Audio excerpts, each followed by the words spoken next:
Welcome to கடவுள் துணை channel. இந்த வீடியோவில் எதை பற்றி பார்க்க போகிறோன்னு பார்த்தீங்கன்னா, தேய்பிறை அஷ்டமிக்கு காலபைரவர் ஏன் வழிபாடு பண்ணுறோம் அப்படின்னு சொல்லி தான் பார்க்க போகிறோம்.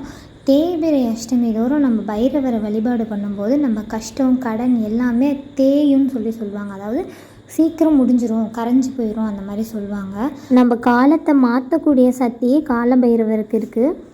தேய்பிறை அஷ்டமி தோறும் நம்ம பைரவரை வழிபாடு பண்ணும்போது நமக்கு எண்ணற்ற நன்மைகள் கிடைக்கும்.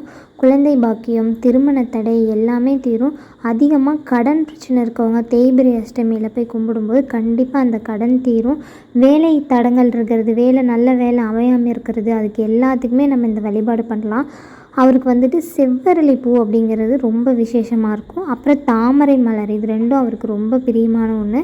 ஸோ அஷ்டமிக்கு கோயிலுக்கு போகிறப்ப அது வாங்கிட்டு போகலாம். போக முடியல அப்படிங்கிறவங்க வீட்லேயும் சிவன் படம் இருந்தால் காலபைரவராக நினச்சி நம்ம வழிபாடு பண்ணலாம். பைரவருக்கு பார்த்திங்கன்னா பூசணி தீபம், மிளகு தீபம், தேங்காய் தீபம் இதெல்லாம் ஏற்றுவாங்க. பூசணி பார்த்திங்கன்னா உள்ள சிவப்பு திரி போட்டு நெய் விட்டோ நல்லெண்ணெய் விட்டோ பூசணிக்காயில் தீபம் ஏற்றுவாங்க. அப்படி இல்லைன்னா மிளகு ஒரு சிவப்பு துணியில் கட்டி ஏற்றுவாங்க. இல்லைன்னா நார்மலாக நம்ம விளக்கு போடுற மாதிரியே சிகப்பு திரி போட்டு அந்த எண்ணெய்க்குள்ளே மிளகு போடுவாங்க. இந்த மாதிரிலாம் காலபைரவருக்கு நம்ம விளக்கு போடும்போது நமக்கு எண்ணற்ற நன்மைகள் கண்டிப்பாக கிடைக்கும். நம்ம காலம் எவ்வளோ கஷ்டப்படுற காலமாக இருந்தாலும் அது நல்ல காலமாக அமைச்சு கொடுப்பாரு.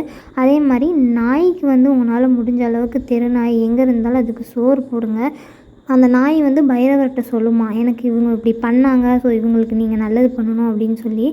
பைரவர் நாயை நம்ம பைரவர்னு தான் சொல்லுவோம்.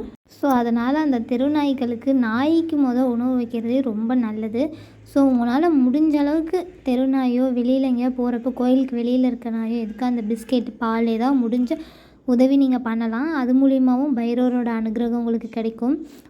ஈரோடு நியர்பை யாராக இருந்தீங்கன்னா வேர்ல்டுலேயே லார்ஜஸ்ட் காலபைரவர்னு சொல்லி இங்கே ராட்டை சுற்றிப்பாளையம் அவல் பூந்தரைக்கு பக்கத்தில் இருக்குது, அங்கே அமைஞ்சிருக்கு. ஸோ அங்கே பார்த்திங்கன்னா ஸ்வர்ண ஆகாச பைரவர் இருக்கார்.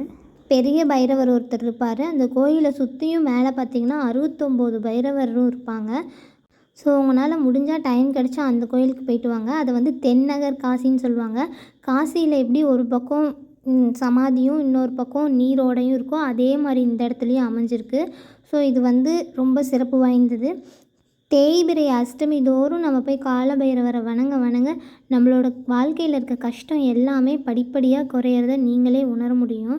ஸோ நம்ம அஷ்டமியில் தேய்பிறையில் கும்பிடும்போது பார்த்திங்கன்னா நமக்கு தேயக்கூடியதை மட்டும்தான் போய் கேட்க முடியும். அதே வளர்பிறையில் நீங்கள் போய் கேட்கும்போது வளரக்கூடிய ஒவ்வொன்றும் நடக்கும், சரிங்களா? அதனால் தேய்பிறை அஷ்டமி அன்றைக்கி நம்ம காலபைரவரை வணங்கும்போது நமக்கு எண்ணற்ற நன்மைகள் கிடைக்கும்.